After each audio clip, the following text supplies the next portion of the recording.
Hello students, आज हम आपके लिए लेकर आए हैं टीजीटी 2011 का प्रश्न पत्र। उस समय जो हमारा टीजीटी संगीत था वो गायन और वादन में बटा हुआ नहीं था, बल्कि गायन और वादन दोनों के एक ही पेपर आते थे। और ये वही पेपर है, ये 2011 का पेपर है। और इसका जो एग्ज़ाम हुआ था वो काफ़ी टाइम बाद हुआ था, यानी कि वो 2016 में इसका एग्ज़ाम हुआ था। कुछ इसमें प्रॉब्लम हो गई थी, हाई कोर्ट में इसका डाल दिया गया था रिटविट, तो इसका एग्ज़ाम नहीं हो पाया था। कई साल इस पर झगड़ा रहा, तो ये 4-5 साल बाद 2016 में इसका एग्ज़ाम हुआ और इसमें मेरा फाइनल सिलेक्शन भी हो गया। लेकिन उससे पहले मेरा असिस्टेंट प्रोफेसर में हो गया था, तो मैंने वहाँ ज्वाइन कर लिया था, इसलिए मैं यहाँ पर ज्वाइन नहीं कर पाई। उस समय केवल 2 वैकेंसी थी और उन 2 वैकेंसी पर मेरा फर्स्ट रैंक थी। और मेरा जो जहाँ का 2 ही स्कूल थे, इलाहाबाद के आसपास ही थे। मेरा प्रतापगढ़ में, आप रिज़ल्ट अब भी निकालेंगे तो मिल जाएगा, प्रतापगढ़ में मेरा बीरापुर नामक एक इंटर कॉलेज है, बीरापुर नामक जगह है, वहाँ पर मेरा हुआ था सिलेक्शन। लेकिन मैं नहीं जा पाई थी क्योंकि मेरा असिस्टेंट प्रोफेसर में उससे पहले ही हो गया था। आप चेक कर सकते हैं। और अपनी अभी एग्ज़ाम की डेट आ चुकी है, तो आप तैयारी करिए और हमारे चैनल से जुड़िए। आगे मैं इससे इम्पोर्टेंट क्वेश्चंस भी डालूंगी, जिन इम्पोर्टेंट क्वेश्चन में से आपका अधिकतर पेपर लगेगा। चलिए हम देखते हैं क्वेश्चन। जैसे कि इसमें जो क्वेश्चन आए थे वो वादन और गायन से दोनों से मिक्स करके आए थे। तो जैसे मृदंग वादक के नख होने चाहिए, जो मृदंग वादक होने चाहिए उसके नखून दृढ़ होने चाहिए, तो सी इसका ऑप्शन सही है। दाहिनी ओर वादन दंड से बजाते हैं, तो बाई ओर किस से बजाते हैं? तो बाई ओर हम हाथ से बजाते हैं। निम्न में से क्या अवनद्वाद नहीं है? इनमें जो अवनद्वाद नहीं है वह है संतूर। 5 बोलों को एक मात्रा के अंतर्गत रखने को क्या कहते हैं? 5 बोलों को एक मात्रा के अंतर्गत रखेंगे तो वो कुआड़ी लय कहलाएगी। धाधा दिनता, ये बोल किस ताल के हैं? ये 4 ताल के हैं। निम्न में से किस ताल में 2 खाली होती हैं? वो सूल ताल में होती है। समान मात्रा विभाग वाली ताल है लक्ष्मी, इसमें 18 मात्राएं होती हैं और 18 विभाग होते हैं। बाया बंद करके धड़ दिन की भांति कौन सा बोल बजेगा? अगर बाया हाथ हम बंद कर दे तबले में तो वो कौन सा बोल बज जाएगा? बाया हाथ कर दे तो धा की जगह ता हो जाता है, तड़किन हो जाएगा। जोड़ी गति से चलने वाली चाल आड़ी कहलाती है। 3/2 आड़गुन जिसे बोलते हैं। वैदिक काल में किस प्रकार के संगीत का उल्लेख मिलता है? उस समय जो उल्लेख मिलता है वो शास्त्रीय एवं लोक दोनों संगीत का उल्लेख मिलता है। किस वेद में ऋग्वेद के मंत्रों को गाने की विधि दी गई है? वो सामवेद में दी गई है। गंधर्व विद्या का सबसे महत्वपूर्ण अंग क्या है? गंधर्व विद्या जो प्राचीन समय में चलती थी वो स्वस्थान था। माई म्यूजिक माई लाइफ के जो लेखक हैं वो कौन है? ये एक पुस्तक का नाम है और इनके जो लेखक हैं वो है पंडित रविशंकर। नेक्स्ट देखते हैं, तबले के कितने वर्ण बताए गए हैं? तबले के जो वर्ण बताए गए हैं वो 10 वर्ण बताए गए हैं। इनमें से कौन सा बोल दोनों हाथों द्वारा निकाला जाता है? इनमें बोल में है त्रक, कत, किन और टिट। जो दोनों हाथों से बजता है वो है त्रक, ये ऑप्शन सही है। जिन रागों में पंचम वर्जित होता है उनमें तबला किस स्वर में मिलाते हैं? उनमें तबला हम मध्यम में मिलाते हैं। यदि तबला अधिक चढ़ उतरा हो तो किस प्रकार मिलाएंगे? तो हम गट्टों को ठोक पीट कर उनको आगे ऊपर नीचे कर कर उसे फिर स्वर में मिलाते हैं। तबले के मुख्य कितने घराने माने गए हैं? जो तबले के जो घराने माने गए हैं, आप इसका मुझे कमेंट बॉक्स में आंसर देंगे कि कितने घराने माने गए हैं। कल्लूखा व मीरूखा किसके शिष्य थे? कल्लूखा और मीरूखा अजराड़ा घराने से थे और ये उस्ताद सिताब खां के शिष्य थे। किशन महाराज के गुरु का नाम पंडित कंठे महाराज था। चाटी का प्रयोग अधिकतर कहाँ हुआ? वो दिल्ली बाज में चाटी का प्रयोग तबले में अधिक किया जाता है। संगीत रत्नाकर में वर्णित अलंकारों की जो संख्या है वो है 33। पुड़ी के चारों ओर लगी चमड़े की जो गोट कहलाती है, पुड़ी जो हमारी होती है जिसपे हम जो तबला होता है उसे पुड़ी बोलते हैं, किनारे पर जो लगती है चोट वो क्या कहलाती है? वो चाटी कहलाती है, तो सी ऑप्शन सही है। गट्टों को नीचे खिसकाने पर तबले का स्वर होता है ऊंचा। इनमें से कौन दाहिने हाथ के बोल नहीं है? दाहिने हाथ के जो बोल नहीं है वो है, जो दाहिना हाथ होता है वो हमारा सीधा हाथ होता है, तो दाहिने हाथ के जो बोल नहीं है वो है धी। नेक्स्ट क्वेश्चन देखते हैं, तबले की थाप को क्या कहते हैं? तबले की थाप, तबले पर जब हम थाप लगाते हैं तो उसे जरब के नाम से जाना जाता है। इसमें ये ऑप्शन नहीं था, सब अलग था, तो ये क्वेश्चन फॉल्स में चला गया था। ताल का ठेका शुरू होने पर उसे क्या कहते हैं? उसे सम कहते हैं। लय की चाल को क्या कहते हैं? लय के चाल क्रम को हम यति के नाम से जाना जाता है, जिसमें यति के 5 प्रकार अलग अलग तरीके बताए गए हैं, जैसे मृदंगा, पिपीलिका, स्त्रोगता। किस तरह से उसमें हम लय को दिखाते हैं। संगीत में शुद्ध स्वर कितने होते हैं? 7 स्वर होते हैं। विकट स्वर 5 होते हैं। शुद्ध और विकट स्वरों की जो संख्या होती है वो 12 होती है। मतंग मुनु के अनुसार षड्ज स्वर कौन सी श्रुति पर स्थापित है? ये हमारे प्राचीन काल के जो हमारे विद्वान हैं भरत मुनि, तो चौथी श्रुति पर स्थापित है। राग की कितनी जातियां होती हैं? राग की 3 जातियां होती हैं। राग की कितनी उपजातियां होती हैं? राग की उपजातियां 9 होती हैं। जब किसी राग के आरोह अवरोह में 7 स्वर लगते हैं तो वो क्या कहलाते हैं? वो कहलाते हैं संपूर्ण जाति के स्वर, वो कहलाते हैं। राग में जिस स्वर की प्रधानता हो वह स्वर क्या कहलाता है? राग में जिस स्वर की प्रधानता होती है वह स्वर वादी स्वर कहलाता है। वादी स्वर को किसकी उपाधि दी गई है? वादी स्वर को एक राजा की उपाधि दी गई है। जिस तरह से एक राग रूपी राज्य में जो वादी स्वर होता है वो एक राजा के समान होता है, और जो संवादी स्वर होता है वह मंत्री के समान होता है। संवादी का स्थान वादी स्वर में कैसा है? यानी कि ये पूछा है कि वादी स्वर से कैसा है, वादी स्वर से ऊंचा है या नीचा है? वादी स्वर से संवादी स्वर का स्थान नीचा है, क्योंकि वादी स्वर सर्वश्रेष्ठ है। किन्नर स्कूल ऑफ म्यूजिक की स्थापना कहाँ हुई? इसकी स्थापना मुंबई में हुई। जिन्होंने किसने की? पंडित रविशंकर जी ने। बम्बई इसका सही आंसर है। भारत सरकार ने पंडित रविशंकर को किस सम्मान से सम्मानित किया? तो इन्हें तो सभी सम्मान मिले थे, पद्म भूषण भी, पद्म श्री भी, तो ये फॉल्स में चला गया था। ये ऑप्शन इन्होंने सारे ही दे दिए, तो सही कोई नहीं रहा। अल्लाह रखा खां का जन्म कहाँ हुआ? इनका जन्म जम्मू में हुआ। रंगमहल स्टूडियो में संगीत निर्देशक का पद किसने संभाला? रंगमहल स्टूडियो में संगीत निर्देशक का जो पद संभाला वो अल्लाह रखा खां ने संभाला। पंडित रविशंकर के साथ अपनी कला का प्रदर्शन करने वाले संगीतज्ञ कौन थे? वो थे अल्लाह रखा खां। जाकिर हुसैन इनमें से किन से संबंधित हैं? वो भी अल्लाह रखा खां से ही संबंधित हैं। इमदाद खां के पुत्र का नाम इनायत खां है।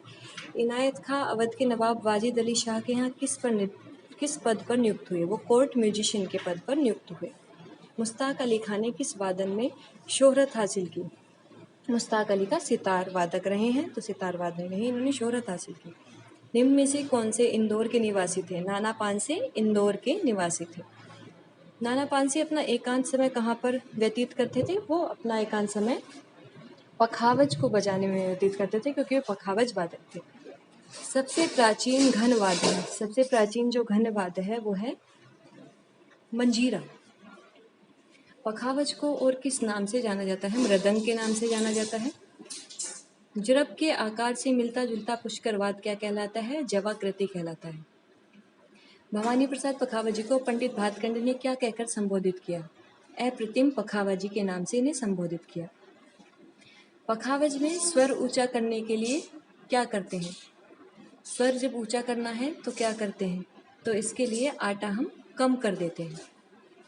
आटा ज़्यादा लगाएंगे तो स्वर हमारा नीचा हो जाएगा। संगीत रत्नाकर में मृदंग के जो वर्ण माने हैं वो कितने होते हैं? मृदंग के वर्ण होते हैं 16 या पखावज के 16 और तबले के 10। जिन अक्षरों को बजाने पर सुरीली ओस निकलती हो वो खुले बोल कहलाते हैं। इनमें से कौन सा पखावज का बोल नहीं है? अब पखावज के बोल बहुत सारे होते हैं, 16 वर्ण होते हैं, तो 16 वर्ण या बोल में से आप इनमें से छाटेंगे कि कौन सा बोल नहीं है और मुझे कमेंट बॉक्स में बताएंगे। निम्न में से कौन सा पखावज का बोल प्रचार में नहीं है? ये भी आप मुझे बताएंगे। नेक्स्ट, आधुनिक मृदंग वादक आश्रित बोल मानते हैं, ये भी आप बताएंगे। कौन सा इनमें पखावज का आश्रित बोल है, कौन सा बोल प्रचार में है और कौन सा बोल पखावज का इनमें से है? तीनों क्वेश्चन आप मुझे कमेंट बॉक्स में बताएंगे। अगर आप तैयारी कर रहे हैं तो आपको इसका आंसर पता होगा। तबले की उत्पत्ति किस भाषा से हुई है? फारसी भाषा से इसकी उत्पत्ति हुई है। इस राज किसके द्वारा बजाया जाता है? ये गज से बजाया जाता है। पन्नालाल घोष कौन सा वाद्य बजाते हैं? वो बांसुरी बजाते हैं। फूंक की सहायता से कौन सा वाद्य बजता है? फूंक की सहायता से बांसुरी बजाई जाती है। वायलिन में कितने तार होते हैं? वायलिन में 4 तार होते हैं। वायलिन को किसकी सहायता से बजाया जाता है? वायलिन को गज की सहायता से बजाया जाता है। उस्ताद बिस्मिल्लाह खां कौन सा वाद्य बजाते थे? वो शहनाई बजाते थे। हरिप्रसाद चौरसिया बांसुरी बजाते थे। पंडित विलायत खां सितार के वादक थे। पंडित निखिल बनर्जी भी सितार वादक थे।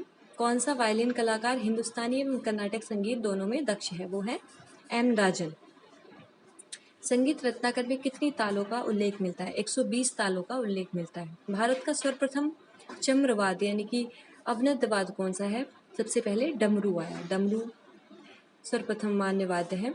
निम्न में से रामायण काल में किस अवनद वाद्य का वर्णन नहीं है? आप रामायण काल पढ़ेंगे तो रामायण काल में किस अवनद वाद्य का वर्णन नहीं है, इसका मुझे कमेंट बॉक्स में आंसर देंगे। मतंग ने किस वीणा का निर्माण किया? मतंग ने किन्नरी वीणा का निर्माण किया। इसके अतिरिक्त और भी वीणाएं हैं हमारी, जैसे आलापनी वीणा, महती वीणा का जैसे नारद ने किया है निर्माण। तो इस तरह से बहुत क्वेश्चंस बनते हैं वीणा से भी कि आलापनी वीणा कितनी तार की होती है, या महती वीणा या मतकोकली वीणा कितनी तार की होती है। तो इन सभी वीणाओं को आप, कच्छपी वीणा कितने तार की होती है, विपंची वीणा कितने तार की होती है, तो सभी वीणाओं के तारों को आप याद कर लीजिएगा। ये सभी वीणा के तारों के क्वेश्चंस काफ़ी पूछे जाते हैं। अवनद वाद्य में किसकी प्रधानता रहती है? अवनद वाद्य लय प्रधान होते हैं। कर्नाटक ताल पद्धति में कितनी मुख्य तालें हैं? 7 मुख्य तालें हैं। कुवाड़ी लय को क्या कहते हैं? कुवाड़ी लय को सवा गुण कहते हैं, यानी कि 5/4। बियाड़ी लय को 2.25 गुण, यानी कि 7/4। भारतीय ताल पद्धति में अनुरुद्ध का जो चिन्ह है वो ए ऑप्शन सही है, चांद की तरह होता है। अवनद वाद्य किसके बने होते हैं? अवनद वाद्य बेसिकली चमड़े के बने हुए होते हैं। ठेका कितनी आवृत्ति का होता है? ठेका 1 आवृत्ति का होता है। देसी ताले कितनी है? देसी ताले 3 मानी गई है और मार्गी ताले 5 मानी गई है। दादरा ताल में कितने विभाग होते हैं? 2 विभाग होते हैं। तबले का जन्म दिल्ली में हुआ। किस ताल की पहली मात्रा पर खाली होती है? पहली मात्रा पर खाली रूपक ताल में ही केवल होती है और सभी पर सम से शुरू होता है। कर्नाटक ताल पद्धति में 3 ताल किस प्रकार लिखते हैं? 3 ताल का जो चिन्ह है वो है लघु, गुरु और लघु। ये डी ऑप्शन इसका सही है। किस ताल के ठेके में 1.5 मात्रा का धा होता है? वो फरदोस्त ताल में होता है। सितार कौन सा वाद्य है? यह तत्वाद है। सितार में जो तरबों की संख्या कितनी होती है? सितार में तरबों की संख्या 11 होती है। ये मोस्ट इम्पोर्टेंट क्वेश्चंस हैं जिन्हें मैं आपको लगातार कराती रहूँगी। पिछले 10 साल के क्वेश्चंस में से काफ़ी क्वेश्चन बनते हैं जो मैं आपको अब लगातार कराऊंगी अपने चैनल के माध्यम से। तो आप सभी इन्हें नोट डाउन करें और इन्हें याद करें और चैनल को सब्सक्राइब करना ना भूलें और शेयर ज़रूर करें। नेक्स्ट क्वेश्चन है, ताल की कितनी जातियाँ हैं? ताल की जो जातियाँ हैं वो है 5। 2 भिन्न तालों से जो निर्मित ताल होती है उसे क्या कहते हैं? उसे सालक ताल वैसे वो कहलाती है। इसमें ऑप्शन नहीं था तो ये वर्जित, इसमें ये फॉल्स में चला गया। आड़ी लय किसे कहते हैं? आड़ी लय जो होती है वो होती है ड्योढ़ी लय, यानी कि 1 से 1/2। दोनों हाथों के द्वारा ताली देकर ताल दिखाने की क्रिया कह जाती है सशब्द क्रिया। क्रिया 2 होती हैं, सशब्द और निशब्द। किस ताल में 6 मात्राएं हैं? दादरा ताल में 6 मात्राएं होती हैं। रेला किस लय में बजाते हैं? रेला द्रुत लय में बजाते हैं। आवर्ती शब्द से क्या अभिप्राय है? आवर्ती का अर्थ है एक पूरा चक्र, यानी कि ताल का पूरा चक्र। इसके बाद नेक्स्ट क्वेश्चन देखते हैं।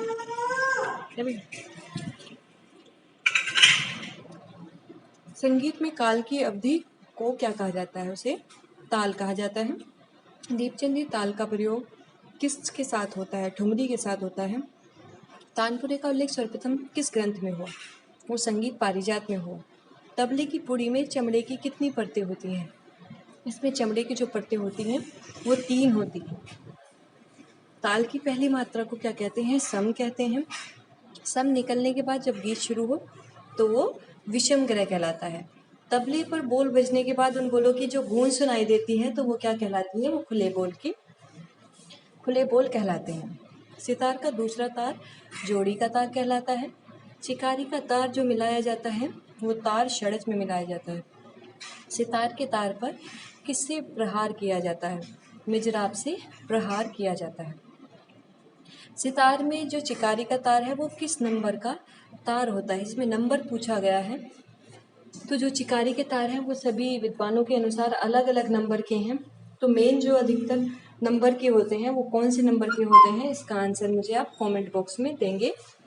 सितार में पहला तार किस नंबर का होता है, इसका भी आप मुझे आंसर देंगे। चल थाट के सितार में पर्दों की संख्या जो होती है वो कितनी होती है? वो 16 से 19 होती है। चिकारी के तार पर क्या बजाया जाता है? चितारी के तार पर झाला बजाया जाता है। सितार में जो पर्दों की संख्या होती है वो कितनी होती है? इसमें एक बीच में पूछा गया था तो इसमें ऑप्शंस नहीं थे तो यह क्वेश्चन फॉल में चला गया। सितार पर कितने प्रकार की गत बजाई जाती हैं? अधिकतर जो गत बजाई जाती हैं सितार पर वो दो ही बजाई जाती हैं, रजा खानी और मसीद खानी गत। सितार पर आलाप जोड़े के बाद कौन सी गत बजाते हैं? सबसे पहले मसीद खानी यानी कि बड़ा ख्याल जैसे हमारा होता है गायन में, सितार पर मसीद खानी गत बजाते हैं। पंडित रविशंकर किस अंग से गत बजाते हैं? पंडित रविशंकर जो गत बजाते थे वो बीन अंग से बजाते थे। सितार वादन का अंत किसके साथ होता है? इसका जो होता है वो झाला के साथ होता है। सितार का आविष्कार अमीर खुसरो ने किया।